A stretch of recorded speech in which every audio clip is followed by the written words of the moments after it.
à 27 degrés. Des vagues parfaites, connues dans le monde entier. Ce matin-là, des dizaines de surfeurs sont à l'eau.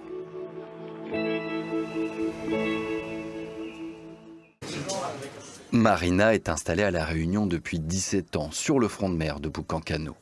Attaque après attaque, elle a vu la plage se vider. Avant Boucan, tu venais le week-end, il n'y avait pas 1 mètre carré de libre, hein, on était tous parqués les uns à côté des autres. Et là, maintenant, on a une piscine, pas dite municipale, mais piscine quoi, ça fait piscine. Plus un surf shop, plus une école de surf. Toute l'économie liée aux loisirs nautiques s'est effondrée, dévastée par cette crise. Le fautif, le voici. Le requin. Requin bulldog et requin tigre.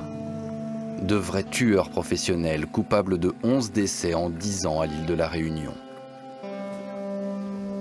Toutes les activités nautiques sont désormais interdites. Ces surfeurs sont donc en infraction. C'était il y a 1 an. En face, là. Scène de panique sur l'une des dernières plages où la baignade est autorisée. Un requin de plus de 2 mètres est pris au piège de la marée basse dans ce lagon. Une menace mortelle à seulement quelques mètres du bord, comme ici à Saint-Paul, où en 2013, une adolescente est tuée à seulement 3 mètres de la plage. Un traumatisme pour toute l'île. Alors ça c'est une stèle en mémoire d'Alexandre qui est mort ici le 23 juillet 2012. Et alors à La Réunion, la plupart de nos plages ont été transformées en cimetières et on a des stèles sur la plage, donc ça c'est quand même aberrant quand on sait que notre île est censée vivre de son attractivité touristique.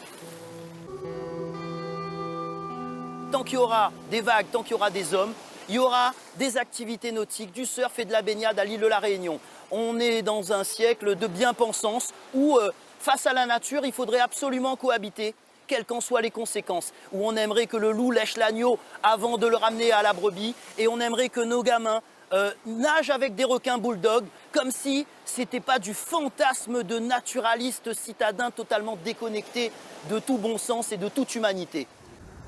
Mais pour cet élu écologiste, le vrai coupable, ce n'est pas le requin.